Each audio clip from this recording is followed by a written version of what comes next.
Já estamos ao vivo, doutor. Vou tirar o meu áudio. Ok, obrigado, Delmi.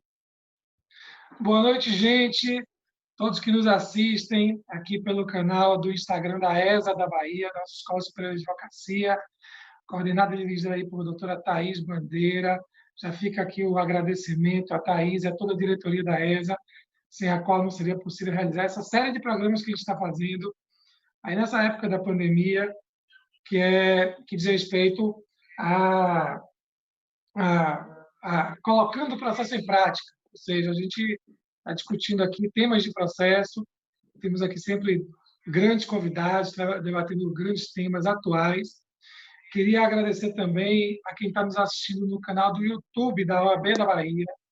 Queria já também deixar nosso agradecimento ao nosso presidente Fabrício Castro Oliveira, toda a sua diretoria, Ana Patrícia, Marilda, Hermes, Maurício Lee. Sem vocês também não seria possível realizar esse evento, que já está ganhando assim uma musculatura, um corpo. Queria agradecer aos nossos convidados de hoje à noite. Hoje teremos aí, assim, colocando um processo em prática temático. A gente vai tratar assim de processo com o viés do direito eleitoral, do processo eleitoral. Está aqui no ano de eleições municipais, o tema é importante. Temos aí algumas inquietações em torno dessas eleições, alguns cogitaram aí no adiamento dessas eleições municipais, e aí parece que a diretriz do TSE é manter essas eleições municipais, né? E nossos convidados vão poder falar também um pouco sobre isso. Hoje, a gente tem aqui dois grandes convidados, dois grandes amigos. Dr. Luiz Viana Queiroz, que é procurador do Estado da Bahia, advogado eleitoralista, atua na área de direito eleitoral e é vice-presidente da OAB Nacional, do Conselho Federal da OAB. Luiz, bem-vindo. Você está em casa, né, Luiz? Porque programa da ESA da Bahia, transmitido na ESA da Bahia, na OAB da Bahia, você, nosso sempre presidente aqui da OAB da Bahia, a gente acompanhando aí junto, seguindo junto nessa caminhada. Você está em casa, seja bem-vindo ao programa, mas a casa é sua. De outro lado, nós também temos hoje aqui participação ilustre do amigo Carlos Mário Veloso Filho. Se me permitir, eu vou chamar de Camário, viu, Camário? Eu digo que o programa é um programa sério, porém não é sisudo. Então, se trata de temas sérios, mas a gente trata com a seriedade necessária, mas não precisa também tratar assim, com aquela sisudez. Né? É um programa descontraído, a gente fala para a advocacia, para os profissionais do direito. Carlos Mário Veloso Filho é ministro substituto do Tribunal Superior Eleitoral, TSE, também grande amigo, e vai tratar de um tema muito interessante, que é o recurso especial eleitoral, recurso especial no processo eleitoral. Tá bom? Agradeço aí a presença de vocês, terem aceitado o convite, participar desse programa. E, sem mais delongas, passo a palavra para meu querido amigo, nosso querido sempre presidente da OAB da Bahia e atualmente vice-presidente da OAB Nacional, Luiz Viana. A palavra está com você.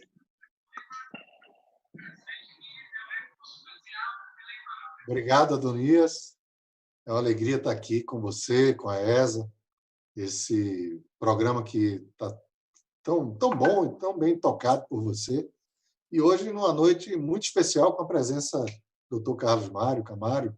Uma honra estar aqui com você hoje, Mário. Que bom. Espero que a gente possa contribuir para a reflexão dos colegas que estão nos assistindo. E mandar, antes de começar, um abraço para toda a direção da escola, para a direção da OAB da Bahia, para a direção da Caixa de Assistência. Um abraço a todos os queridos amigos. Quando eu vi Adonias com esse programa muito legal, e tratando, sobretudo, de processo e a prática, né, ele me falou comigo, eu disse, rapaz, eu acho que talvez eu possa ajudar com uma questão conceitual importante, mas que tem muita repercussão prática, que é a tipicidade das ações eleitorais. Né? Eu que não sou processualista, minha origem acadêmica é direito civil e direito constitucional, portanto, direito material, mas como advogado militante, eu sempre disse lá ao pessoal, Adonias, que precisava estar com o processo civil, para quem é da área civil, eu nunca fui da área penal, precisava estar com o processo e comer o processo com farinha todo dia no café da manhã. Quem quer ser advogado de foro tem que ter o processo como um instrumento capaz de permitir que você alcance o direito material e a satisfação da pretensão daqueles que estão discutindo na justiça. A pretensão de quem pede, a pretensão de quem responde, né? E achei que talvez eu pudesse contribuir com isso. Se você me permitir, Luiz, nesse momento, assim, fazer essa interrupção, para quem não sabe, eu fui aluno de Luiziana, lá em Civil 3, não foi isso?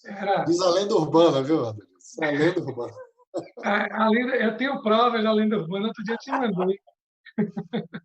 Eu estava aqui arrumando a casa, arrumando os documentos, que essa coisa por mim, a gente acaba mexendo em coisas que estavam arquivadas.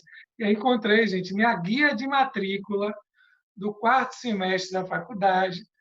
Mandei para a Luísa, falei assim, olha, está aqui ó, a prova de que eu fui seu aluno em Civil 3. E aí, preciso dizer que eu estava fazendo Civil 3 com você e estava fazendo Teoria Geral do Processo com o nosso amigo Marcelo Zarif. E aí, nessa sua aula aí, você disse assim, olha, quem quiser advogar tem que saber direito material, mas tem que comer processo com farinha de manhã. Aí eu falei assim, pô, eu quero advogar, então eu preciso saber o que é esse negócio de processo, porque eu preciso comer esse processo com farinha, já que eu quero seguir a advocacia. E dali comecei a estudar processo e enveredei no caminho acadêmico. Você é um dos responsáveis por eu estar aí no caminho do processo. Que bom. Uma das melhores coisas do professor é quando o discípulo ultrapassa, que é o seu caso, que já me ultrapassou há muito tempo. Mas veja que frase boa, né? Capaz de capturar assim a intenção de um aluno como você, então é uma boa frase. Mas enfim, a minha relação com o processo civil sempre foi uma relação prática, né? Eu nunca fui teórico do processo civil, nem pretendo ser agora. O que eu pretendo é, a partir desta questão, se as ações eleitorais são típicas, e eu afirmo que são, é trazer uma série de questões práticas para quem quer advogar. Isso forma uma questão muito interessante, que é o seguinte: o Código Eleitoral, que é uma lei nossa já desde a década de 60, né? Eu acho até, Camargo, já passou da hora da gente ter, ou não ter outro código, ou ter um código mais atualizado, mas, enfim, a gente tem um código eleitoral, e o Código Eleitoral não abre um capítulo do processo civil eleitoral. E o processo civil sempre foi utilizado subsidiariamente para quem está na lida das ações cíveis eleitorais, né? Porque tem ações penais. Hoje eu vou me restringir à parte civil eleitoral, não vou tratar das ações penais, né? Então, o Código Eleitoral, malgrado tenha bastante aspectos processuais, por exemplo, tem um capítulo dos recursos, e que se aplica ao capítulo dos recursos do Código Eleitoral, e aplica o processo civil, o Código de Processo Civil, apenas subsidiariamente, mas não tem uma estrutura do processo civil eleitoral e, portanto, utiliza subsidiariamente o Código de Processo Civil em relação ao Código Eleitoral. Mas, com isso, na ausência de um processo civil eleitoral, nós temos uma primeira questão que é muito importante, que diferencia o processo civil eleitoral do processo civil propriamente dito, digamos assim, o processo civil ordinário. Por quê? Porque não tendo digamos assim, um capítulo do processo civil eleitoral, o direito eleitoral brasileiro foi, em momentos distintos, em fontes jurídicas distintas, criando e estabelecendo ações cíveis eleitorais. Ações aí no sentido técnico. O exercício do direito subjetivo de pretender do Estado, juiz, a satisfação de uma pretensão, né? Uma pretensão de direito processual que pretende do Estado, juiz, uma satisfação, aí sim, de uma pretensão de direito material eleitoral. Então, o que é que acontece do ponto de vista da estrutura do sistema eleitoral brasileiro em relação às ações. Não existe, no direito eleitoral brasileiro, um artigo, uma regra legal, como tem no Código de Processo Civil, que genericamente permite qualquer ação que seja lícita, possível e determinada. Então, toda vez que eu tenho um pedido lícito, possível e determinado e vou pretender, apresento essa pretensão ao Estado juiz, se existir uma tipicidade daquela ação, daquele pedido que está sendo feito com regras próprias, submete-se às regras próprias. Eu, por exemplo, num determinado momento da minha vida, advoguei muito na área civil, nas brigas de vizinhança, por exemplo, ação de enunciação de obra nova, uma ação típica do Código de Processo Civil. E, portanto, se eu tenho uma tipicidade de uma ação civil, eu utilizo aquelas regras. Se eu não tenho, não tem nenhum problema. Eu aplico a parte geral do Código de Processo Civil e aplico até entro com um pedido sem denominação. Posso entrar com uma ação inominada ou uma ação ordinária, desde que o meu pedido, repito, seja lícito, possível e determinado. Só que esta regra do CPC não se aplica no direito eleitoral, porque o direito eleitoral foi paulatinamente criando ações típicas eleitorais e não estabeleceu, não se preocupou em estabelecer, em momento algum, uma ação ordinária eleitoral.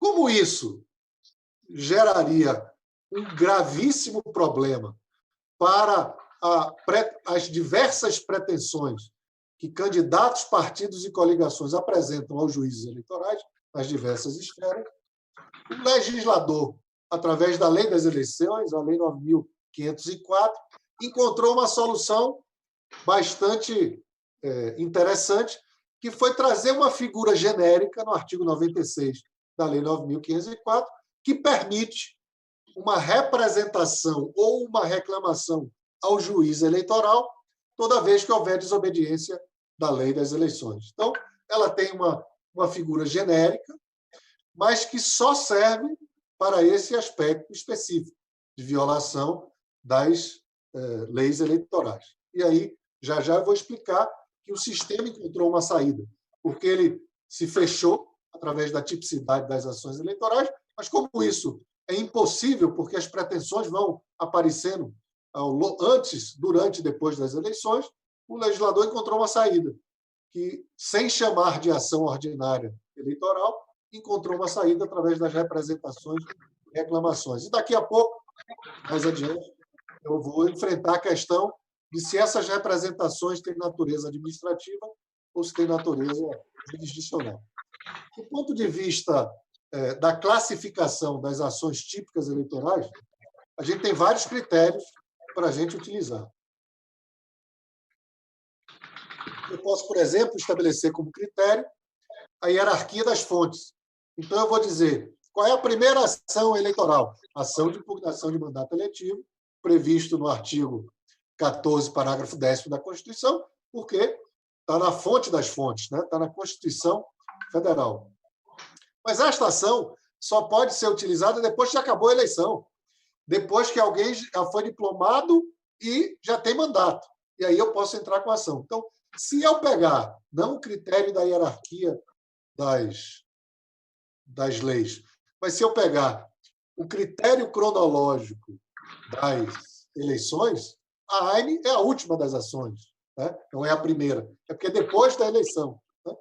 Mas, qualquer que seja o critério, a gente vai encontrar sempre as mesmas ações típicas eleitorais. Então, começar com as ações típicas eleitorais, utilizando o critério da ordem cronológica das eleições, né? Iniciada a eleição e apresentado o pedido de registro de candidatura, o sistema jurídico, na Lei Complementar 64, que é a lei das inelegibilidades, ela estabelece uma ação típica para impugnar o registro da candidatura. Ação de impugnação de registro de candidaturas, que que está na Lei Complementar 64, o artigo 4º. A partir da data em que terminar o prazo, não, quarto não, terceiro, caberá a qualquer candidato, partido político ou coligação, no prazo de 5 dias contados da publicação do pedido de registro do candidato, impugná-lo em petição fundamentada. Então, iniciado o processo eleitoral e apresentado o pedido de registro das candidaturas, aparece uma ação típica eleitoral, ação de impugnação de mandato eletivo, que pode ser ajuizada, além do Ministério Público, por candidato, partido político ou coligação. Para quê? Para impugnar aquele pedido de registro de candidatura. Dizer que alguém que pediu para ser registrado candidato não pode ser registrado candidato, ou porque é inelegível, ou porque não satisfez condição de elegibilidade, ou porque não satisfez requisito de registrabilidade, que são algumas das causas de pedir desta ação, que visa impedir que alguém registre a sua candidatura. Do ponto de vista do início das eleições, com o pedido do registro das candidaturas, esta é a primeira ação que aparece. Ao longo do período das eleições, é possível que aconteçam abusos de poder, do ponto de vista genérico. Abusos de poder político, abusos de poder econômico, captação ilícita de sufrágio, condutas vedadas aos agentes públicos, uma série de causas, uma série de fatos que são tratados pelo direito eleitoral como ilícitos e que podem ser apresentados ao juiz pedindo uma sanção para aqueles atos ilícitos, através também de uma ação típica, também prevista na Lei Complementar 64/90, no artigo 22, que é a ação de investigação judicial eleitoral. Então, a Lei Complementar 64/90 traz duas ações típicas. A ação de impugnação de registro de candidatura, a IRC, né? muito chamada de AIRC, ou AIRC, depende de onde botar o acento dessa redução que é feita aí, dessa abreviação, e a ação de investigação judicial eleitoral, que é também uma ação típica, tipificada no artigo 22 da Lei Complementar 64/90, para pretender do juiz que ele sancione abuso do poder no sentido genérico. Abuso do poder político, abuso do poder econômico, abuso dos meios de comunicação, condutas vedadas, compras de voto.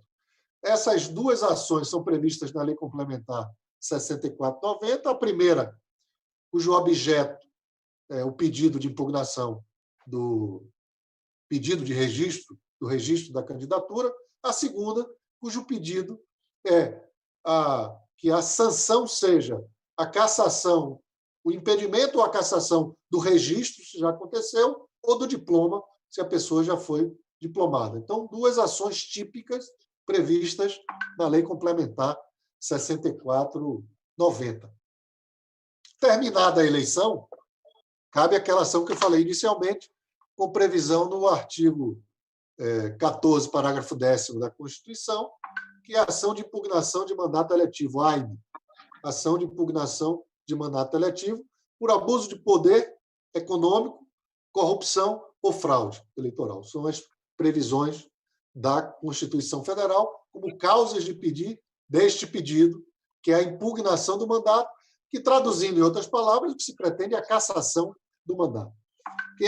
Quem acompanha o Tribunal Superior Eleitoral e quem acompanha aí a política da Bahia, viu que ontem eu participei de um julgamento no Tribunal Superior Eleitoral em nome de um recorrente que obtivemos sucesso com o provimento do recurso para julgar procedente uma AIME, uma ação de impugnação de mandato eletivo contra um deputado estadual por fraude eleitoral, e o Tribunal Superior Eleitoral reformou a decisão do Tribunal da Bahia e cassou o mandato do deputado estadual, impugnou o mandato, para utilizar a expressão da Constituição, que é uma ação desconstitutiva. Desconstitui o mandato daquele que estava eleito, se houver demonstração de abuso de poder econômico, corrupção ou fraude. Veja, 3 ações eleitorais típicas que só existem no direito eleitoral. Isso é muito interessante, sabe, Adonis? só tem no direito eleitoral, quer dizer, essas ações não são ações importadas do Código de Processo Civil ou importada de um outro ramo do direito, não, são ações típicas do direito eleitoral, só tem aqui, com procedimentos típicos também, muito parecidos, mas não são iguais, tanto no artigo 3º quanto no artigo 22 da Lei Complementar 64/90, e como a Constituição não definiu o procedimento para a AINE, a construção jurisprudencial, corretamente, foi no sentido de se aplicar a existência de um procedimento ordinário eleitoral, não é uma ação ordinária, mas um procedimento ordinário, que é este procedimento que está previsto para a AIRC ou para a AIGE, que é um procedimento muito interessante, porque, apresentada a petição inicial, o juiz cita a parte contrária para apresentar contestação e, imediatamente depois, num prazo curto de 5 dias, marca audiência para ouvir testemunhas. É uma coisa muito curiosa. Ele é um pouquinho diferente do rito ordinário do CPC. Ele marca audiência para ouvir testemunhas. Se, com as testemunhas, está satisfeita a prova da causa de pedir, o juiz abre prazo para razões finais, alegações finais, e depois julga.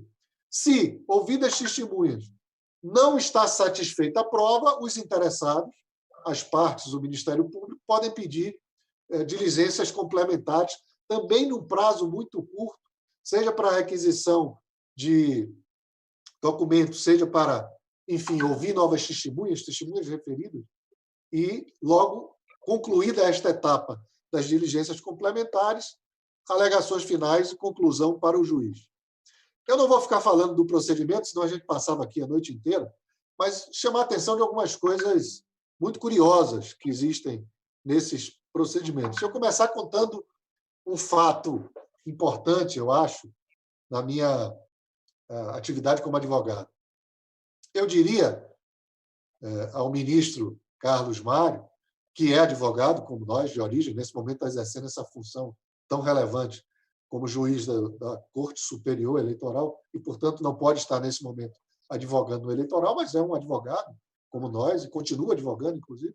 Dizer a ele, dizer a Adonias também, que eu penso de cá comigo, com meus botões, sabe? Que, assim, na minha atividade como advogado, e eu estou há mais de 35 anos como advogado de foro, eu diria que 70%, em torno de 70% dos processos em que eu estive, eu diria em torno disso, em torno de 70% a 80% dos processos nos quais eu atuei, um advogado com a mesma experiência e diligência que eu faria a mesma coisa e obteria o mesmo resultado, positivo ou negativo. Então, um advogado comprometido com a causa, comprometido com o cliente, sem perder prazos, conhecendo a técnica do direito processual civil, eleitoral, participando ativamente do processo aí no sentido estrito, da ação em juízo, acho que de 70% a 80% dos processos que eu participei, um advogado semelhante faria a mesma coisa e obteria o mesmo sucesso, o mesmo resultado, sucesso ou não. Mas eu diria, e disso eu tenho muito orgulho branco do que faço na minha vida, eu diria que entre 20% e 30% das ações eu fiz a diferença.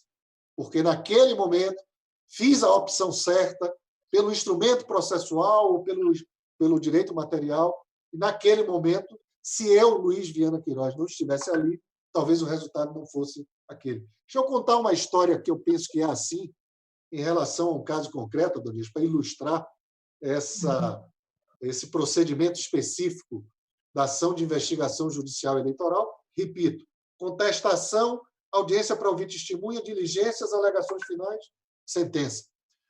Nós vamos, num município que eu estava advogando, para o prefeito, para a prefeita, a juíza uma ação de investigação judicial eleitoral, alegando compra de voto através da utilização da doação de bens na Secretaria de Assistência Social, especificamente colchonetes para que as pessoas que não têm colchonete em casa, para mim que assim sempre tive condições de ter uma boa habitação na família de meu pai e agora na minha família, e posso apenas imaginar o que é você não ter sequer um colchonete no chão frio para dormir. Então, um colchonete faz diferença e tem políticas públicas de doação de colchonetes. Pois bem, ajuiza-se uma ação dizendo a prefeita entregou esse colchonete à eleitora fulana e comprou o seu voto. Pediu o seu voto entregando o colchonete e bota uma fotografia da pessoa que foi lá pegar o colchonete. Eu pergunto à prefeita, a prefeita disse que não existiu, isso é uma farsa.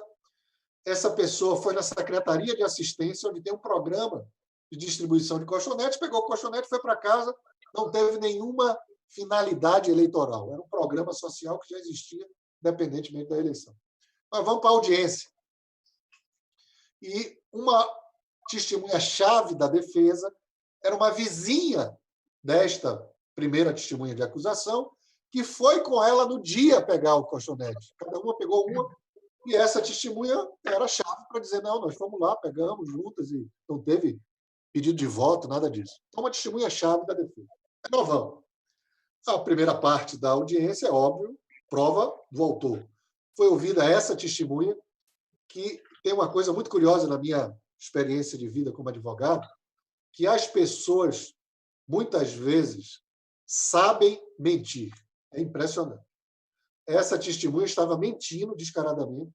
Eu apertei de todo jeito e não consegui desconstituir o que ela dizia, porque ela era muito firme, com todos os detalhes, afirmou a hora, dia, lugar, a roupa que estava vestindo, tudo. E outras testemunhas eram apenas de ouvir dizer, que ela tinha comentado, de ouvir dizer. Então, a testemunha que eu estava levando era uma testemunha-chave para dizer que aquilo que ela tinha narrado não era a verdade dos fatos. Aí chegamos no nosso momento de apresentar a testemunha, apresentamos a testemunha, uma longa inquirição da testemunha, e ela firme, dizendo que aquilo que a outra tinha dito não era verdade. Elas foram juntas, tal dia, tal.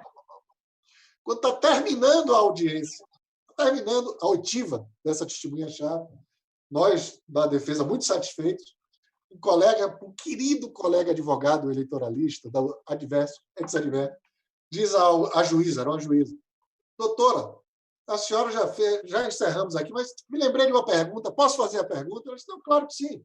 O doutor Luiz, você se opõe? Não, claro que não, ainda está na parte dele de fazer inquirição, não tem problema nenhum para mim.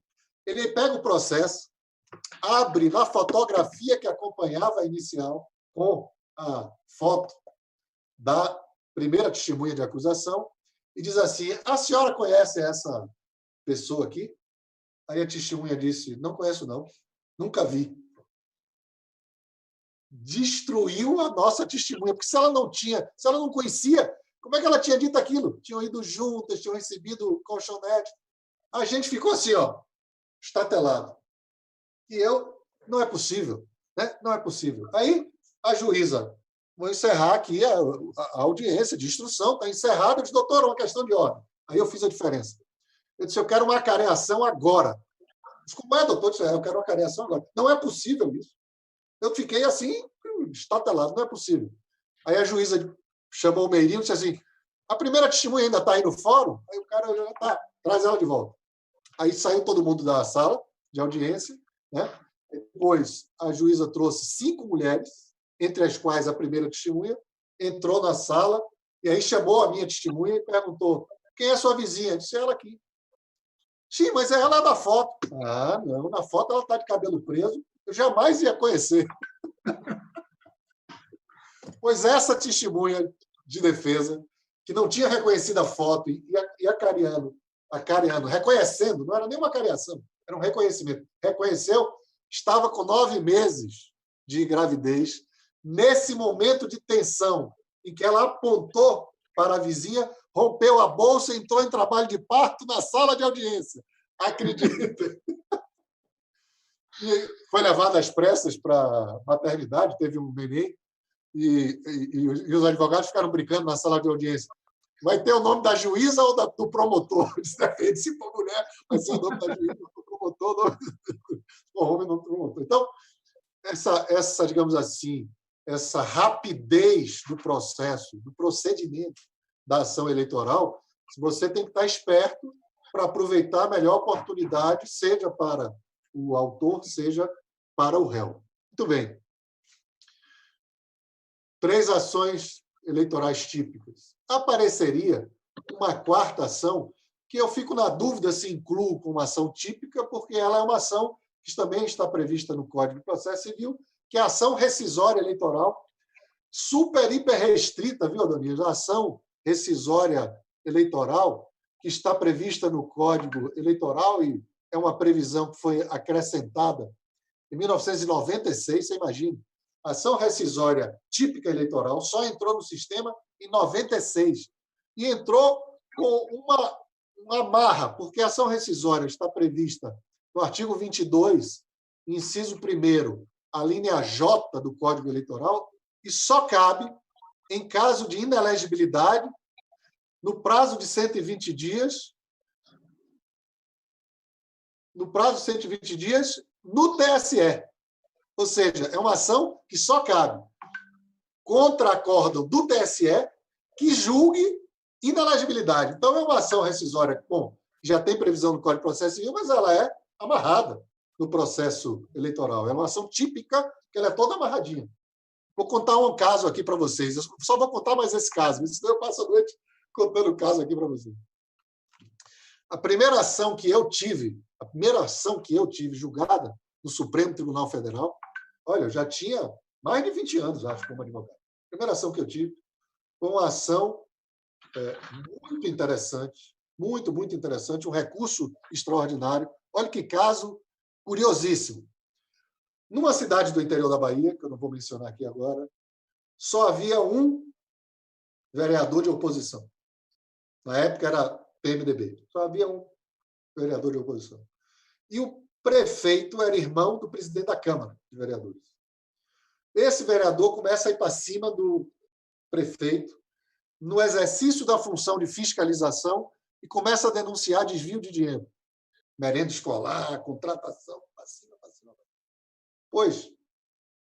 Pois, este vereador sofre um processo de cassação de mandato na Câmara por conduta incompatível com o exercício do mandato, porque estava acusando o prefeito. Mas ele estava no exercício da função de fiscalização. Fazem, então, um processo, camarada, que impressionante, na Câmara. Vai à votação para a cassação do vereador, com base no Decreto-Lei 201, é preciso 2/3 dos votos. Vai à votação, voto secreto, em uma cédula, onde tinha sim e não, pela cassação, pela não cassação. Quando o presidente da Câmara abre os votos, descobre que tinha maioria absoluta, mas não tinha 2/3. E aí, diante daquela surpresa, diz: os votos foram identificados, estou aqui destruindo os votos, vamos fazer outra eleição. Aí destrói os votos, verdade, isso é fato, viu, fato. E faz uma segunda votação no mesmo dia, com 2 cédulas. Cédula sim, cédula não. Então, o vereador recebia as 2 cédulas, ia para a urna, botava uma e botava a outra no bolso. E levava para o controle político, evidentemente. Levava para quem? A urna que ficou no bolso? Para o controle político. Na hora que quebra o sigilo do voto com isso, porque fica uma segunda cédula no bolso, alcança 2/3. Alcança 2/3. O vereador é cassado. Um advogado extraordinário de Livramento de Nossa Senhora impetra mandado de segurança e obtém a liminar. Sabe que advogado é esse, Adonias? O atual presidente do Tribunal de Justiça da Bahia. Obtém liminar. Sentença favorável. Alguns meses depois, sentença favorável. Apelação. Ele faz as contrarrazões, vai para o Tribunal de Justiça da Bahia. Faz a sustentação oral. Relator pelo improvimento da apelação, pedido de vista. O que faz o colega advogado? Volta para o interior. Sessão seguinte, voto divergente, o terceiro acompanha, 2-1, pelo improvimento pelo provimento da apelação, para cassar, reformar a sentença, julgar a ação improcedente, o que gerou a cassação do mandato do vereador. Nossa Senhora! Quando sai o resultado, ele me liga. Ai, que coisa, me ligou. Luiz, nós dois éramos conselheiros seccionais da OAB, os dois. Luiz, preciso de você. Eu disse que foi, aí me conta o fato. Eu disse, preciso que você recorra para o STJ. Recurso especial? Meu Deus do céu! Eu vou ter que discutir fato e prova? Meu Deus, como é que vai ser isso, velho? Aí, olha, outro caso, viu, Camargo, como faz a diferença. Eu passei, Adonias, essa coisa de querer diminuir o prazo dos advogados é quem não tem militância. Eu passei o prazo do recurso pensando como é que eu ia encontrar uma solução. Eu devo ter passado lá uns 10 dias dando trato das bolas, mas, velho, eu disse, rapaz, se eu for para o especial, não vai de jeito nenhum. Não tem lei federal violada e eu vou ter que rediscutir fato e prova. Não dá. Aí eu fui para um extraordinário e disse o seguinte, não era obrigado a ser voto sigiloso. Isso está no âmbito de competência da Câmara decidir se é sigiloso ou se não é. Mas se decidiu que seja sigiloso, por simetria com a Constituição, que o voto era secreto no processo de impeachment e de cassação de parlamentares, tinha que respeitar o voto sigiloso. E aquela forma de votação violava a própria Constituição, porque violava uma regra. E, óbvio, fiz um esforço danado para dizer que não era violação indireta. Pois isso chega no Supremo e vai para Joaquim Barbosa. E começa a demorar o julgamento do extraordinário. Aí vem a eleição. Esse vereador sai candidato. O que é que acontece? Ação de impugnação do registro da candidatura. Está inelegível porque foi cassado no mandato. O juiz eleitoral, julgação procedente, nega o registro. Ele me procura, faço o recurso eleitoral para o TRE. TRE nega provimento ao recurso, mantém a inelegibilidade. Eu faço um recurso especial, que vai ser a sua palestra, Camargo. O Tribunal Superior Eleitoral conhece do recurso, nega provimento. Transita em julgado. No que transita em julgado, Joaquim Barbosa conhece e dá provimento ao meu recurso extraordinário. Ao fazer isso, desconstituiu a causa de pedir da ação de impugnação de registro de candidatura que tinha transitado em julgado. Nós fomos para uma rescisória com uma cautelar e obtivemos no Tribunal Superior Eleitoral uma cautelar para garantir a candidatura lá.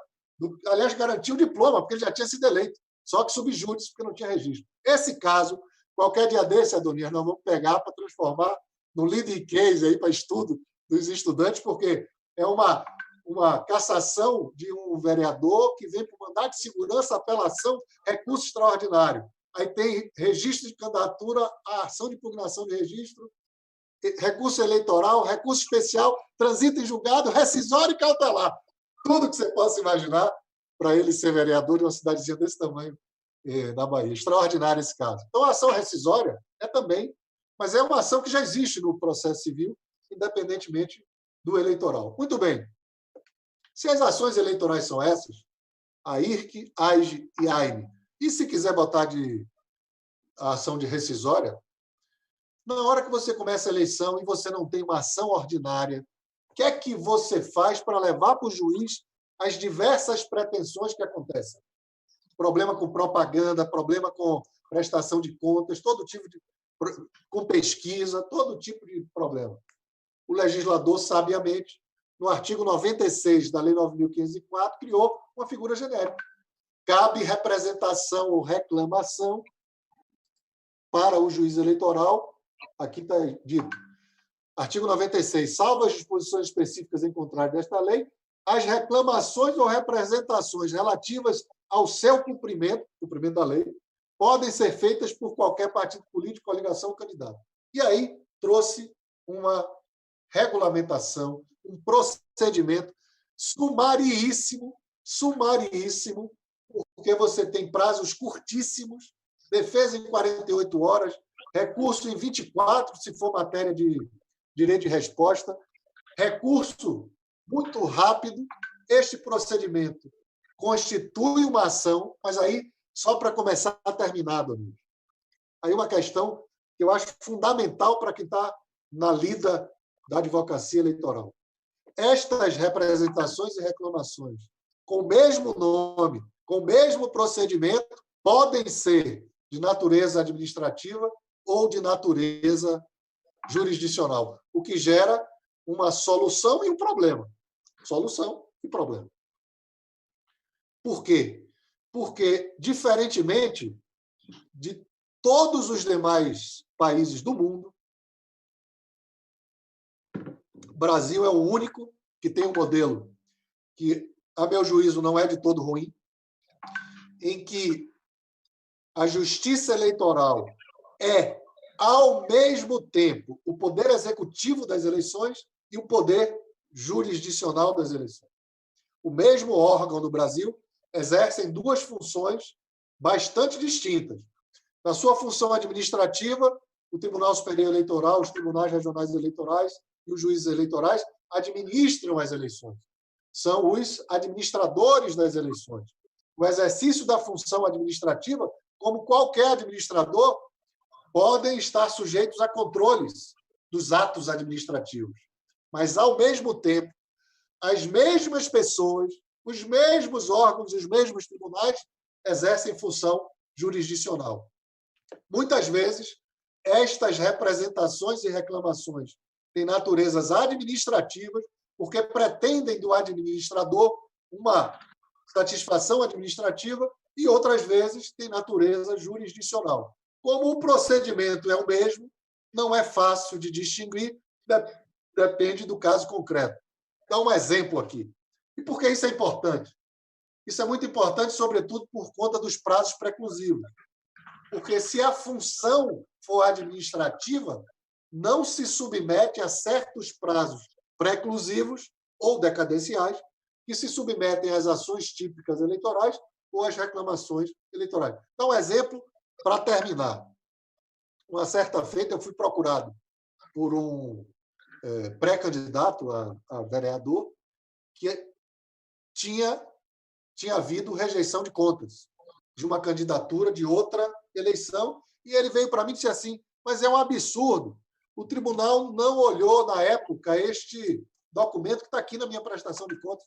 Eu disse: e por que você não recorreu? Ah, doutor, não tinha dinheiro, não contratei advogado, mas eu acho um absurdo. O que fiz eu?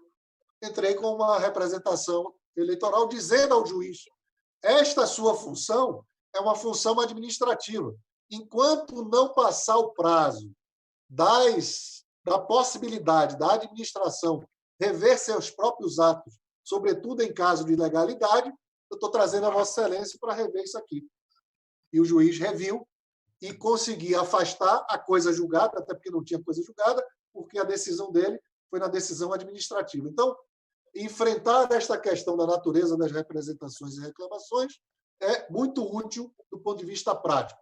Para terminar, finalmente, esta é uma válvula de escape para quem está na advocacia eleitoral. Até porque quem é advogado já aprendeu que advogado pede. Quem tem que decidir é juiz. Nós estamos aqui com o ministro do Tribunal Superior Eleitoral. Amarrada ao instrumento processual, é possível ir ao juiz eleitoral e pedir, através de uma representação ou reclamação eleitoral, a satisfação de uma pretensão que viu violada pelo descumprimento da lei eleitoral, e essa acaba sendo uma ação de natureza genérica, ordinária ou inominada, apesar da gente não usar esse nome na lei de forense eleitoral, a gente chama, até porque a lei eleitoral fez isso, e os tribunais regulamentaram com esse nome, representação e reclamação eleitoral. Eu espero que, com isso, Aldonias, eu tenha, primeiro, trazido algumas reflexões interessantes para quem já está na advocacia eleitoral, e outra, tenha trazido dúvidas e questões para aqueles que gostariam de estar aqui conosco advogando. Mais uma vez, agradecendo ao convite que você me fez e a companhia do ministro Carlos Mário, eu encerro a minha participação. Maravilha. Obrigado, Luiz, por ter aceitado o convite. Bom, antes de mais nada, dizer que, para variar aqui, tanto no Instagram como no YouTube, só elogios. Maiana Guimarães dizendo que excelente live, várias pessoas aqui elogiando Vitor Abdon, Mauro Ferreira, Tarcísio Neto, um bocado de gente que a gente conhece, Bom, Sandra Dourado nos assistindo, Socorro Rolim lá no YouTube, Maurício Li, Jorge Hélio, aliás, Jorge Hélio está assistindo a gente, Maurício Gentil, lá de Sergipe, Jorge Hélio daí de Brasília e de Ceará, né? é um Jorge Hélio, cearense retado. Querido amigo, um abraço forte, Jorge. Saudade, viu? quando eu divulguei nas redes sociais, aí Jorge Hélio viu nossos 3 nomes, ele falou assim, que trio de responsa, viu? E aí eu falei, pois é, Jorge. Aí ele mandou aí saudações para nós 3, aí ele está assistindo aí pelo Instagram, mandou uma saudação especial para você, Luiz, uma saudação especial para Camário. E tem aqui gente de Ipirá, Juazeiro, tem gente aqui do Rio de Janeiro, daí de Brasília. Não dá para ler o nome de todo mundo. Maurício Li está aqui nos assistindo. Jane Santana, Mariane Moraes, Guilherme Scofield, grande Scofield de Ilhéus, Barra Itabuna, da nação Grapiúna. Aqui, Camargo, a gente tem o que a gente chama de nação Grapiúna. Por acaso, foi meu tio-avô, que foi Adonias Filho, que foi um escritor, que não sei se você sabia disso, Luiz, que denominou ali aquele eixo Ilhéus Itabuna de nação Grapiúna. Então, Eu não Guilherme sabia, não. Scofield já foi. Eu também não sabia, quem me disse isso foi nosso querido Carlos Medawar, Não. que me apresentou isso, eu não sabia também. E aí, temos aí Maria da Glória, Fabiano Vasconcelos, Letícia Ribeiro, um bocado de gente conhecida aqui elogiando. E aqui Mauro Ferreira dizendo ao professor João Batista Ericeira, manda um grande abraço. Então fica aí o abraço de Ericeira aí para a gente, para o doutor Luiz Viana. Então, eu queria agradecer a todos que estão nos assistindo. Já temos aqui algumas pessoas que já são, assim, já frequentam o nosso, já assistem nossas lives, nossos programas, já são assíduas. Zenóbia, que é de Taberaba, me lembrei dessa vez, né, Zenóbia? Só para confirmar, que você é de Taberaba mesmo. Já falei que indo para Mucugê, um dia eu paro aí para a gente tomar um café e nos encontrarmos aí em Itaberaba. Também Jenny, que sempre nos assiste, está aqui assistindo. Queria agradecer a todos e lembrar, quem já nos assiste sabe que a gente está no YouTube e está também no Instagram. No YouTube, a transmissão vai direto, porque não tem assim um teto de horário. Para quem está assistindo no Instagram, da ESA, da Bahia, a gente sabe que o Instagram derruba a conexão com 1 hora, e não depende aqui da gente da ESA, não depende não depende da nossa parte técnica, o próprio aplicativo derruba a conexão. Só que, agradecer aí toda a galera da parte técnica da ESA e da OAB, a gente consegue reconectar. Demora assim 1 minutinho, e no Instagram a gente reconecta do ponto que parou. Então, quem estiver assistindo no Instagram, se a conexão cair porque atingiu o horário, não se preocupem que 1 minutinho depois volta a transmitir e volta do ponto que a gente estava. Vocês não perdem 1 minutinho. Jaqueline Morandini, gaúcha do Rio Grande do Sul, aqui, ó. Parabéns, obrigada pelo convite. Forte abraço daqui do Rio Grande do Sul. Jaqueline, obrigado por você estar aí assistindo com a gente. Luiz, obrigado. Quem tiver perguntas, pode mandar as perguntas. Eu vou lendo aqui.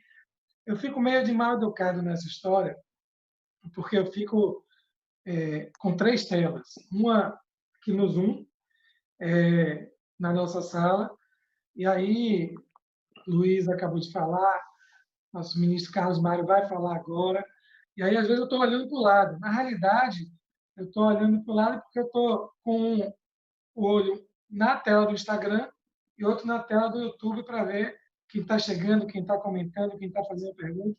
Quem tiver pergunta para fazer, pode fazer, que no final eu passo aí tanto para Luiz como para o ministro Carlos Mário. Wagner Neves, seja bem-vindo. Bom, vamos dar sequência. Isabela Lessa. Isabela, professora de processo, seja bem-vinda também. Rosária Lima, de Tanque Novo, na Bahia. Você falou que não ia falar o lugar, Luiz. No final, você falou que era de Livramento, né? O interior aqui da Bahia. Maravilha. Vou passar a palavra ao ministro Carlos Mário, amigo. Seja bem-vindo ao nosso programa aqui na ESA. Seja bem-vindo à Bahia, ainda aqui virtualmente. Já falei que espero recebê-lo, esperamos recebê-lo aqui pessoalmente, quando passar toda essa coisa da pandemia. Nas minhas idas a Brasília, toda vez que nós nos encontramos aí, eu falava, vá para a Bahia, lá será sempre bem-vindo. E seja bem-vindo virtualmente, e quando acabar essa coisa do isolamento, será bem-vindo aqui também, presencialmente. Vamos nos rever e dar aí um forte abraço, tá certo? Meu amigo Carlos Mário, a palavra está com você, recurso especial eleitoral. Boa noite, estão me ouvindo bem? Estamos. Boa noite, meu querido amigo Adonias, eminente professor de processo civil da Universidade Federal da Bahia, um jurista do processo civil. É uma responsabilidade muito grande, é uma ousadia, na verdade, da minha parte, falar sobre um tema de processo na presença do professor Adonias. Meu querido Luiz Viana, é um prazer participar dessa mesa com você. Quero agradecer o convite, quero dizer que eu também me sinto em casa. Eu não sei se já te relatei, Adonias, também integrei a Ordem dos Advogados do Brasil. Fui secretário-geral e vice-presidente da seccional aqui do Distrito Federal e ainda conselheiro federal da Ordem, de maneira que estou realmente me sentindo em casa. O nosso tema é o recurso especial e eleitoral. E eu começo, aqui, na verdade, é um bate-papo, né? Eu estarei à disposição depois para o debate. Entre as muitas classificações dos recursos, há aquela que leva em conta a distinção entre recursos de natureza ordinária e recursos de natureza extraordinária. Os recursos ordinários são aqueles acho que essa é a principal distinção, e eu me lembro de ter tomado contato pela primeira vez com essa classificação num magnífico texto do ministro Seabra Fagundes, que o ministro Pertence gostava muito de citar. A principal diferença é que nos recursos ordinários é permitido o debate tanto da matéria de fato quanto da matéria de direito, enquanto nos recursos extraordinários, em sentido lato, permite-se apenas a discussão acerca da matéria de direito. Exemplo do recurso ordinário no direito eleitoral seria o recurso eleitoral, que, na verdade, né, Luiz, melhor seria chamado de apelação eleitoral, consideradas as semelhanças, né, com a apelação prevista no Código de Processo Civil. Ainda no direito eleitoral, os recursos ordinários previstos nos incisos 3, 4 e 5 do artigo 121, parágrafo 4º da Constituição Federal, e ainda os recursos ordinários do Tribunal Superior Eleitoral para o Supremo Tribunal Federal. Eu acho que de tudo isso que foi dito, poderia emergir a seguinte indagação: por que o direito positivo destina apenas, de uma maneira geral, destina apenas 2 instâncias para a correção do erro de fato e 4 instâncias para a correção do erro de direito? Alfredo Buzaide responde a essa indagação de uma forma simples e facilmente compreensível. É que o erro de direito ele é muito mais nocivo que o erro de fato. Isso porque o erro de fato se exaure naquele processo, naquele caso concreto em julgamento, enquanto o erro de direito exerce aquilo que Carnelucci chamava de risco de contágio. Daí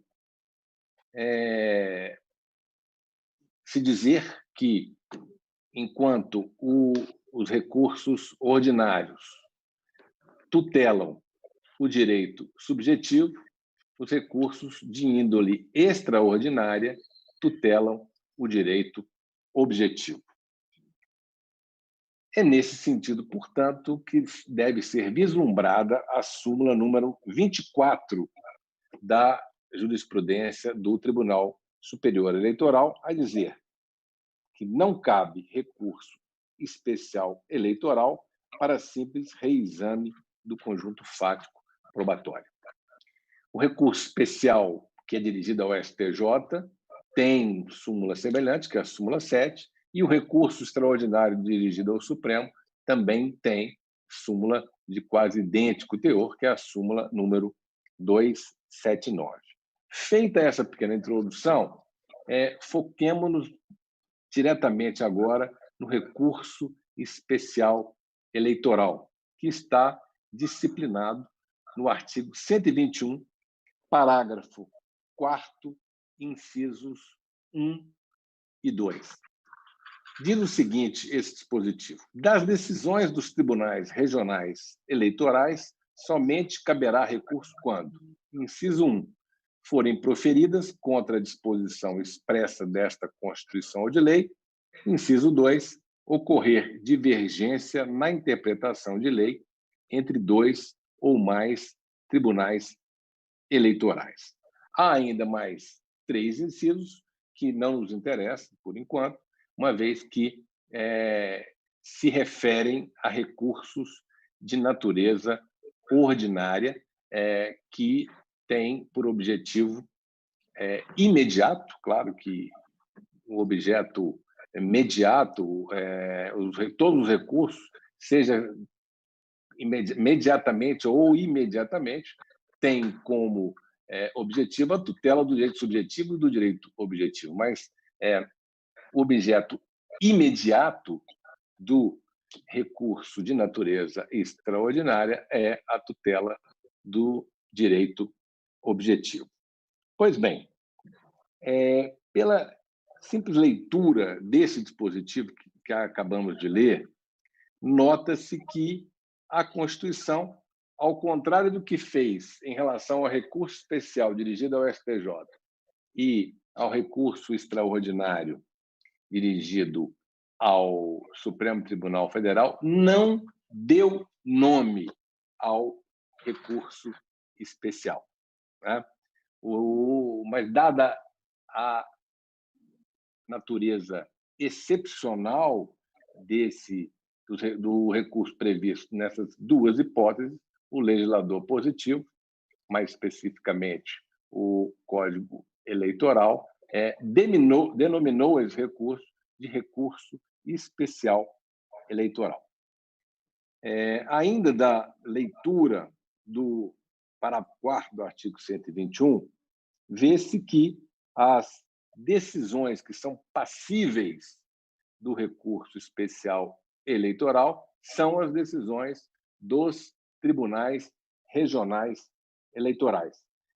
Decisões jurisdicionais e decisões administrativo-eleitoral, desde que, nessa segunda hipótese, haja previsão legal de cabimento do recurso. Prosseguindo na análise do parágrafo 4º do artigo 121, vê-se que a Constituição, também diferentemente do que fez em relação ao recurso especial para o STJ e ao recurso extraordinário para o Supremo, no caso, se limitou a dizer que os recursos são cabíveis contra as decisões dos tribunais regionais eleitorais. Não disse que essas decisões teriam que ser decisões de única ou última instância, como o fez em relação ao especial para o STJ e o RE para o Supremo Tribunal Federal.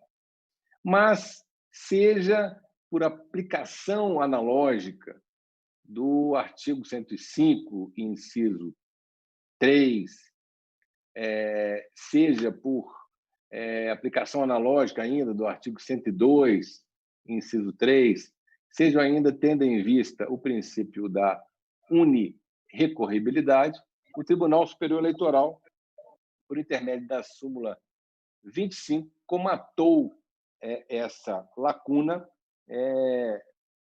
asseverando expressamente ser indispensável o esgotamento das instâncias ordinárias para a interposição do recurso especial eleitoral. Ou seja, o recurso especial eleitoral será cabível contra decisões de única ou última instância dos tribunais regionais eleitorais.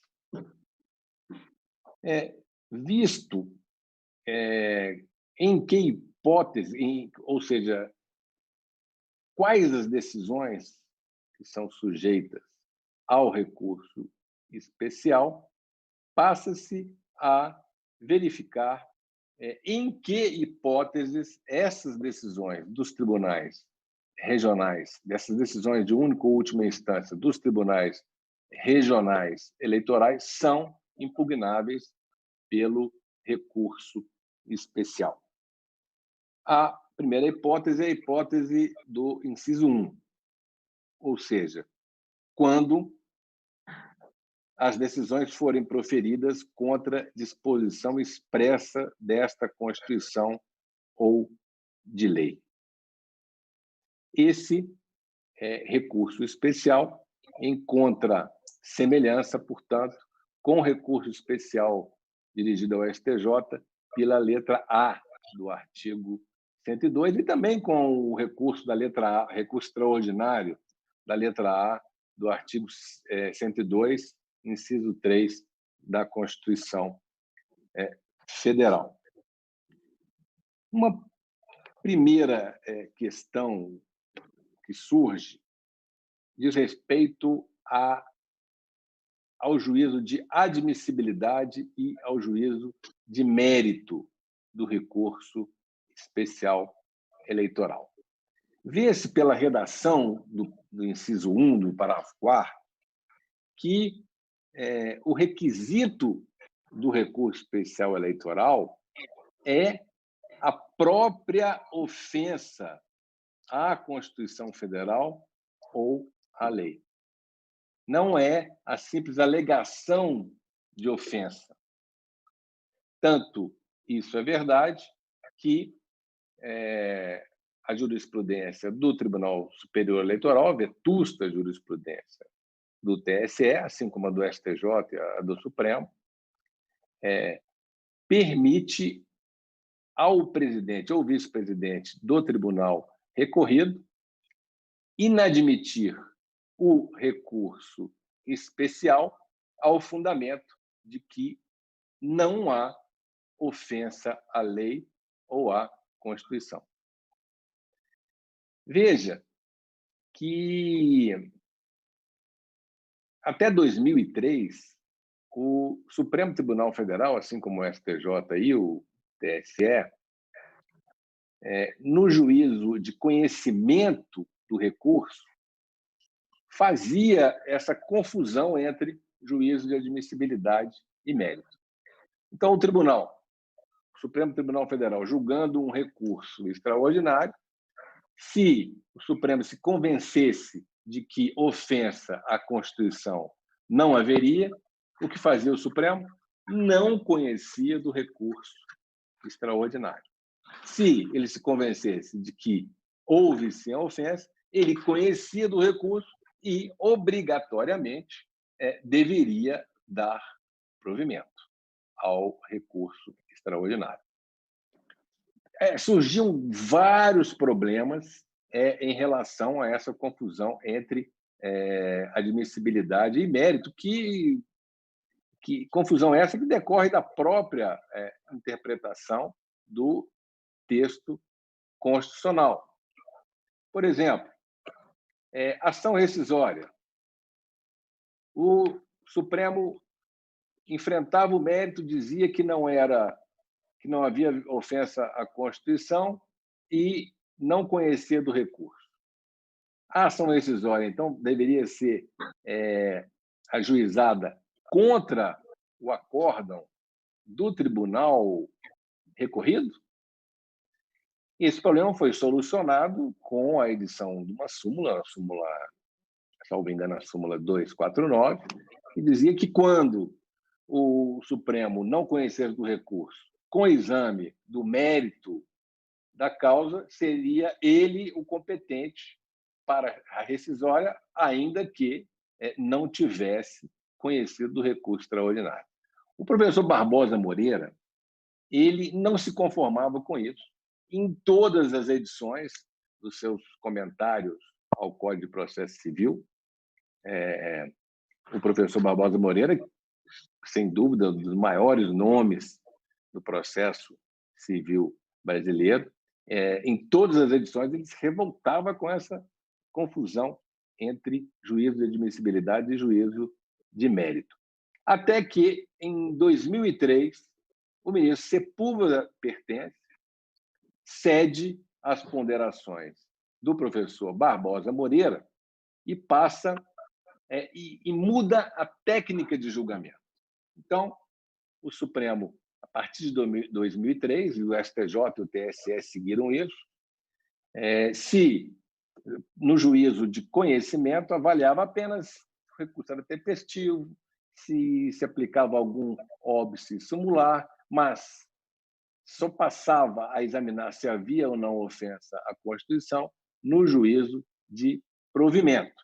Mas essa alteração se deu apenas enquanto técnica de julgamento do recurso extraordinário, porque o Supremo continua entendendo, assim como o TSE e o STJ, que o requisito de admissibilidade é a própria ofensa ao texto, no caso do STJ, o texto de lei, no caso do Supremo, ao texto da Constituição. Tanto isso é verdade que o Supremo continuou permitindo que o Tribunal de Origem inadmitisse o recurso extraordinário ao fundamento de que ofensa à Constituição não havia. Mas essa alteração da técnica de julgamento, sem dúvida, facilitou muito a vida dos advogados, porque nós ficamos livres daquelas perplexidades. Outra perplexidade que havia era a questão do adesivo. Se o Supremo, então, não conhecia do recurso extraordinário, porque não reconhecia a ofensa à Constituição, o que ele deveria fazer? Também ele solucionou o problema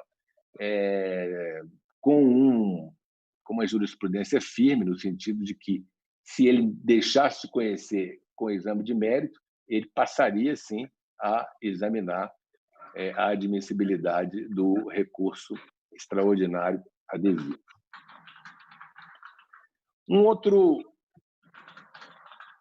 ponto importante a ser verificado em relação ao recurso especial eleitoral, questão do prequestionamento.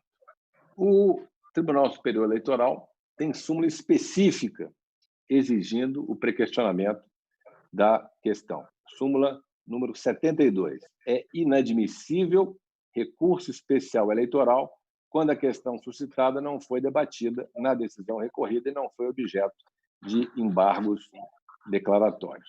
Essa súmula meio que consolida o entendimento de duas súmulas do Supremo Tribunal Federal, a súmula 282 e a súmula 456. Ou seja, para o Tribunal Superior Eleitoral, para que o tema seja considerado pré-questionado, basta que o advogado, o recorrente, tenha suscitado a questão em embargos declaratórios, desde que, evidentemente, o tribunal recorrido tivesse mesmo que se manifestar sobre a questão, tivesse mesmo incorrido em omissão. Mesmo que o tribunal continuasse omisso, persistisse na omissão, o pré-questionamento, o requisito do pré-questionamento seria considerado como satisfeito. Da redação ainda do inciso 1,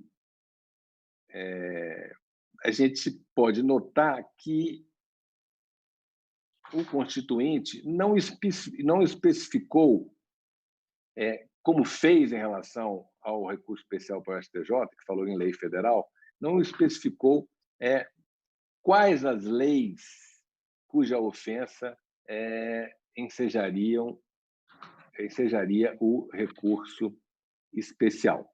Mas, ainda por aplicação analógica do artigo 105, inciso 3, o TSE editou a súmula 32, que diz ser inadmissível o recurso especial eleitoral por violação à legislação municipal ou estadual. A lei, portanto, cuja violação dá ensejo ao recurso especial é a lei federal, não a lei local, a lei estadual ou a lei municipal. Outra particularidade do recurso especial eleitoral é que ele é cabível para veicular tanto alegações de ofensa à Constituição quanto à lei federal. Não há aquela interposição simultânea, aquele desdobramento que há em relação que acontece no Superior Tribunal de Justiça, não é? Quando nós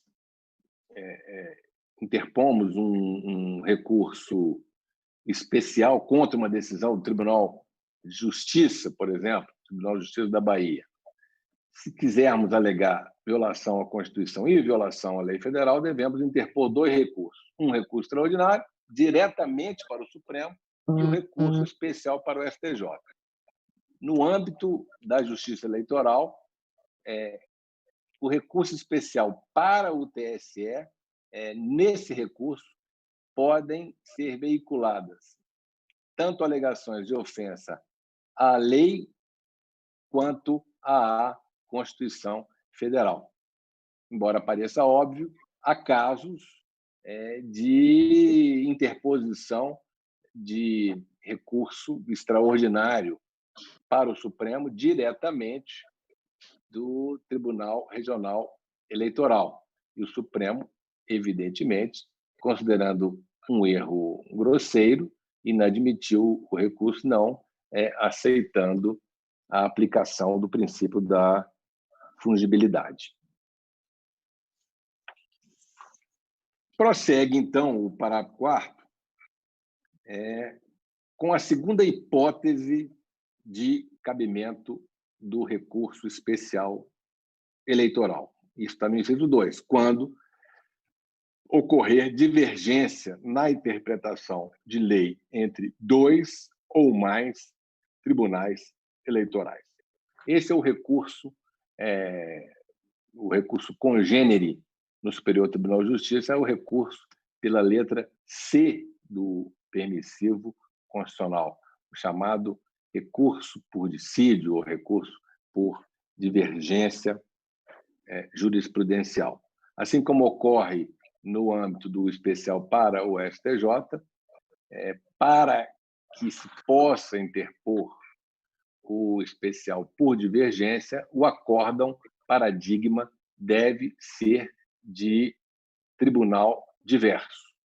Não cabe recurso especial por divergência quando o paradigma for do mesmo tribunal. Embora haja juristas respeitados que sustentam a aplicação analógica do artigo 1043, parágrafo 3º do novo Código de Processo Civil, que diz caber embargos de divergência, tendo como paradigma acórdão do mesmo órgão fracionário do STJ ou do Supremo, quando a composição desse órgão fracionário, da turma, na verdade, quando a composição da turma tiver sofrido uma modificação superior a 50%. A ver como se comportará a jurisprudência do TSE ante a essa provocação. Uma outra questão importante diz respeito à possibilidade de se invocar como paradigma acórdão do Supremo Tribunal Federal. Como a Constituição fala em divergência entre tribunais eleitorais, o ministro Pertence, com a inteligência que lhe é peculiar, chegou a sustentar no memorável julgamento no eleitoral que, sim, o Supremo Tribunal Federal deveria ser considerado um tribunal eleitoral, e efetivamente uma vez que cabe recurso extraordinário, e como cabe, de decisões do TSE para o Supremo Tribunal Federal. Mas, após esse julgamento, houve outros sustentando que o Supremo não seria um tribunal eleitoral e, portanto, acórdãos da Suprema Corte não poderiam servir como paradigma para a interposição do recurso especial eleitoral por divergência jurisprudencial. Assim como ocorre no Superior Tribunal de Justiça, a divergência há de ser atual. Não se pode invocar como paradigma julgados que estejam em desacordo com a jurisprudência dominante do próprio Tribunal Superior Eleitoral. E isso está na súmula 30 do TSE. Não se conhece do recurso especial eleitoral por dissídio jurisprudencial quando a decisão recorrida estiver em conformidade com a jurisprudência do TSE. Existe aqui também, no recurso especial eleitoral, o cotejo analítico para fins de admissibilidade do recurso especial por divergência. O recorrente, portanto, haverá de, mediante transcrição de trechos do acórdão recorrido e do acórdão paradigma, demonstrar a semelhança das bases fáticas e a diferença das soluções alvitradas pelo acórdão recorrido e o acórdão paradigma. O prazo do recurso especial eleitoral é de 3 dias, conforme previsto expressamente no artigo 276, parágrafo 1º do Código Eleitoral, havendo apenas uma exceção, o recurso especial interposto em processos em que se postula direito de resposta. Isso por motivos óbvios e por expressa previsão do artigo 58, parágrafo 5º da Lei das Eleições. O recurso especial eleitoral, assim como todos os recursos de natureza extraordinária, ele não tem efeito suspensivo, embora, como ocorre com o extraordinário e com o especial, se possa postular a concessão de efeito suspensivo, seja ao tribunal recorrido, enquanto o recurso não estiver admitido, seja ao Tribunal Superior Eleitoral, depois que o TRE houver procedido ao exame de admissibilidade. Uma questão interessante, e agora eu caminho para terminar, diz com a possibilidade de recursos especiais eleitorais repetitivos. A resolução 23478 do Tribunal Superior Eleitoral de 2016, que disciplinou a aplicação do novo Código de Processo Civil no âmbito da Justiça Eleitoral, tratou especificamente do recurso especial eleitoral repetitivo. Todavia, restringiu muito o âmbito de possibilidade desse tipo de recurso ou de sistema de julgamento do recurso especial eleitoral.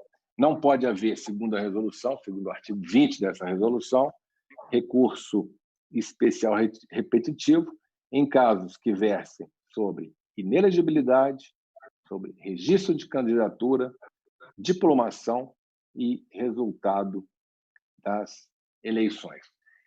O tema, como visto, é vasto. Eu muito teria ainda para falar sobre o recurso especial eleitoral, mas vejo que a hora já vai longe e eu tenho certeza que a paciência de vocês também já estão chegando perto do limite. Então, eu termino e, mais uma vez, agradeço ao professor Adonias, meu querido amigo, pelo convite. Agradeço a companhia do nosso querido vice-presidente do Conselho Federal da Ordem, doutor Luiz Viana, e devolvo a palavra a Vossa Excelência, presidente. Muito obrigado.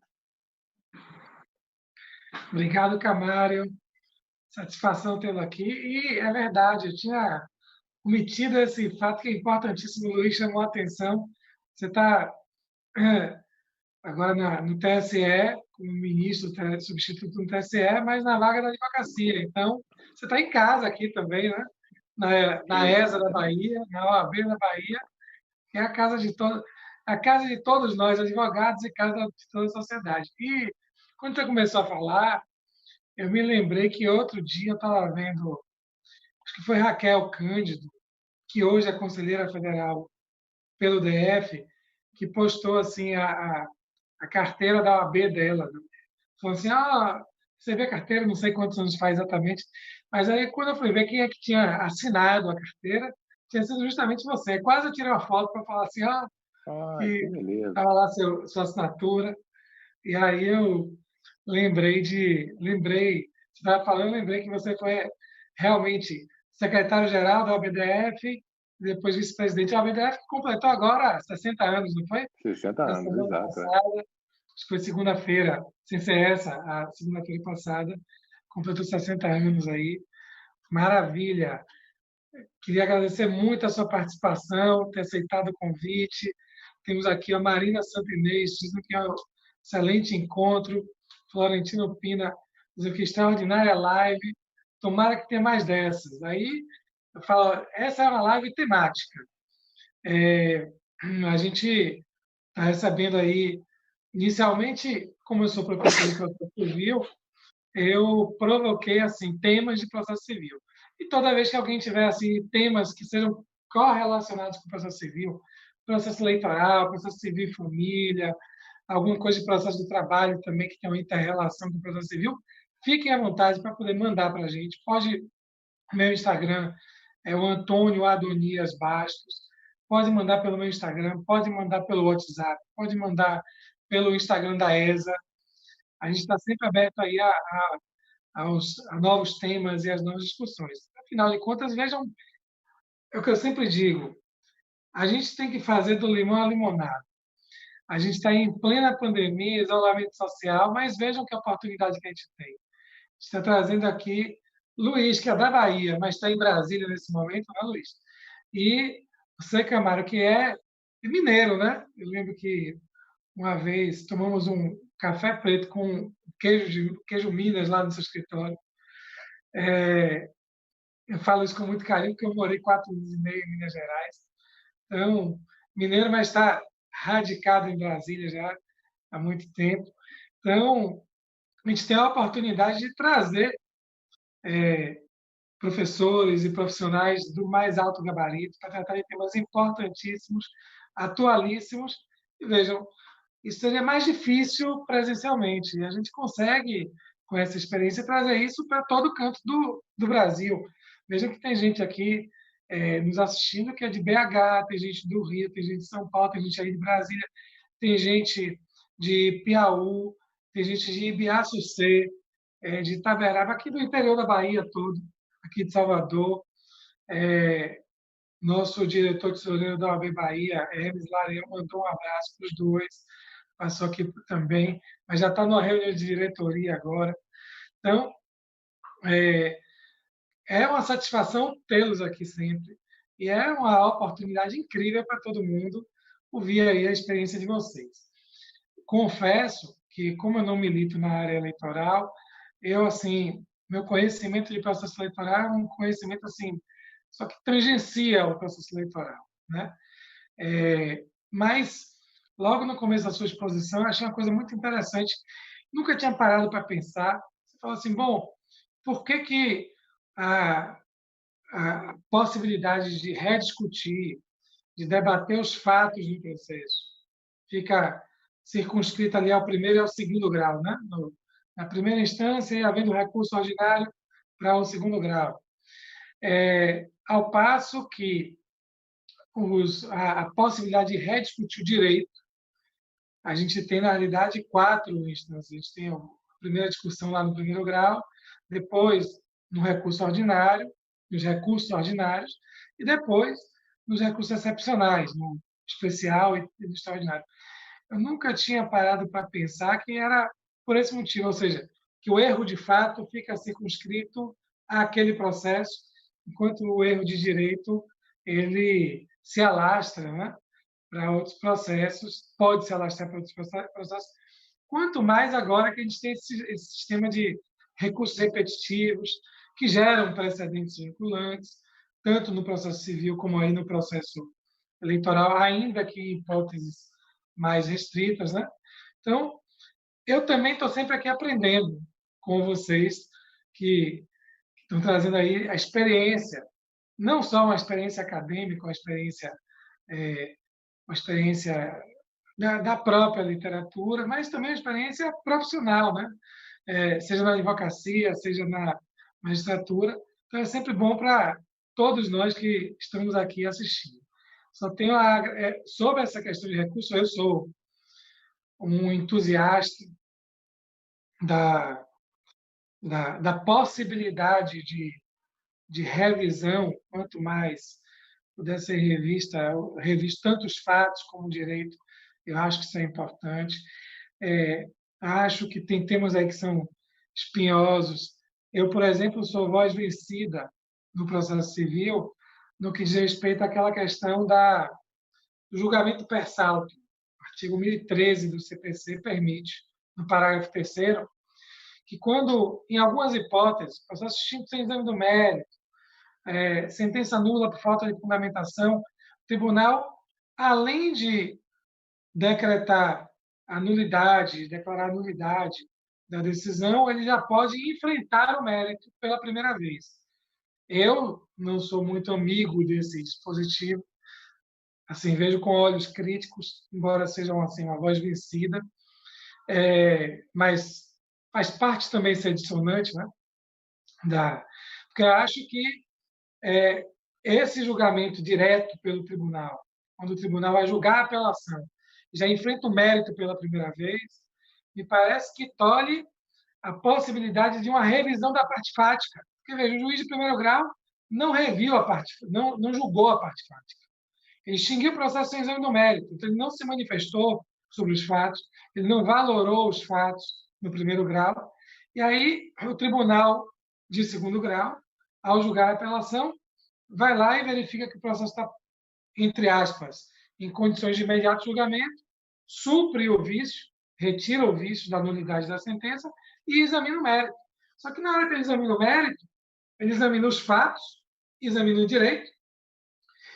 Em relação ao direito, é possível levar a questão ainda para os tribunais superiores, mas vejam, em relação aos fatos, não. Em relação aos fatos, o julgamento feito pelo Tribunal de Segundo Grau é em única e última instância, porque ele vai apreciar os fatos que o juiz não apreciou no primeiro grau, ele vai apreciar ali no Tribunal de Segundo Grau e, através dos recursos extraordinários, dos recursos excepcionais, nós não temos como levar os fatos para os tribunais superiores. E aí, vejam, a gente tem um pronunciamento judicial em única e última instância sobre os fatos. E, assim, me parece que um processo num sistema democrático tem que permitir pelo menos um grau de revisão sobre os fatos e sobre o direito. Aí, quando o 1013 trata desse julgamento aí imediato pelo tribunal, eu vejo assim sempre com olhos muito críticos, porque eu sou favorável à possibilidade de revisão dos fatos do direito em pelo menos duas instâncias. Há um julgamento e a revisão, pelo menos em uma instância. Mas eu queria agradecer mais uma vez a presença dos dois. Foi um excelente encontro, todos aqui elogiando, tanto no YouTube como no Instagram, e esperando revê-los pessoalmente em breve, seja aí em Brasília, seja aqui em Salvador. Obrigado a vocês. Luiz, quer se despedir do pessoal? A palavra está com você. Claro que sim. Desejar uma boa noite, uma boa semana, coragem, paixão e esperança para enfrentar esses momentos que nós estamos enfrentando no Brasil, na pandemia e com a crise política que nós estamos vivenciando. Um abraço especial para o ministro Carlos Mário. Quero aproveitar de público, Carlos Mário, tenho certeza do seu excelente trabalho lá no Tribunal Superior Eleitoral, que a sua história é uma garantia disso. Obrigado, Luiz. Queria, meu amigo Carlos Mário, eu vou passar a palavra, mas queria dizer que Zenobe Brito falou que é uma excelente palestra a do Dr. Carlos Mário Veloso Filho. Então, está aqui os registros aqui de elogios, registros elogiosos. Mídia Priscila também, que entrou na sua fala já, assim, quando você estava falando, que é muito bacana, tudo mais, fazendo altos elogios. Camara, amigo, palavra com você, saudações finais aí. Mais uma vez, muito obrigado, foi um prazer imenso estar com vocês. Tenho um sentimento especial pela Bahia, aí morou a minha irmã muito querida, Rosinha, viveu aí 5 anos, né? E eu sempre a visitava, tive a oportunidade de conhecer bem a Bahia. Aí também daí também um grande amigo de meu pai, o saudoso ministro Coqueijo Costa, né? Que para muitos na Bahia é Carlos Coqueijo, né? O Carlos Coqueijo é o poeta, é o dramaturgo, é o instrumentista, e o Coqueijo Costa é o grande jurista. Coqueijo, me lembro muito da presença dele na minha casa, na minha adolescência, e depois tive a oportunidade de visitar aí por várias vezes com a minha irmã, a Idil Coqueijo Costa, aquela que foi sempre a sua musa, de maneira que é, para mim, uma satisfação imensa voltar à Bahia, ainda que seja um retorno virtual. Mais uma vez, muito obrigado, saúde e sucesso. Se cuidem. Tá certo. Obrigado, Camargo. Nosso TRT aqui, a sede do nosso TRT é Ministro Coqueijo Costa, né? E lá tem lá a homenagem a ele com o violão e tudo mais. Então, realmente bem lembrado. E que você possa vir depois aqui presencialmente. Queria também agradecer a nosso amigo Tiago Cordeiro, presidente da nossa subseção de Juazeiro. Tiago, sempre que eu mando alguma live, vai ter live, ele divulga nas listas dele. Daniel Teixeira também, presidente de subseção aqui de Teixeira de Freitas. Obrigado aqui por ter passado pelo nosso encontro. Obrigado por terem aceitado, Camara e Luiz terem aceitado aí o convite, feito essa brilhante palestra.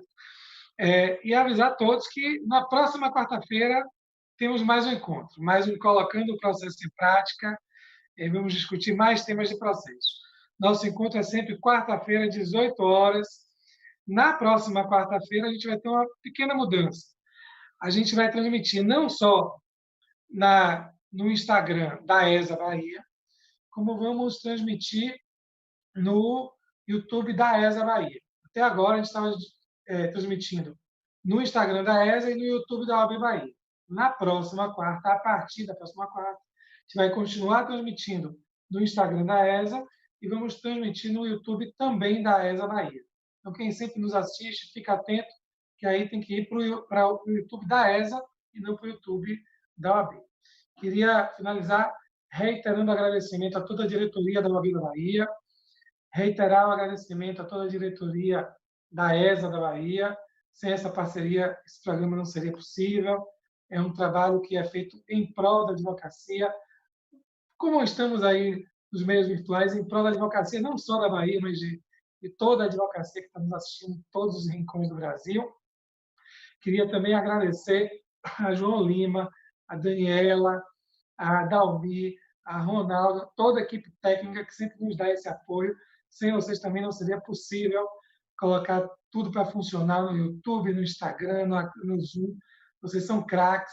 Obrigado mais uma vez. Gente, até a próxima. Quarta-feira que vem nos vemos às 18 horas com mais um Colocando o Processo em Prática. Ao longo da semana, a gente divulga quem são os palestrantes. Um abraço a todos e até a próxima quarta.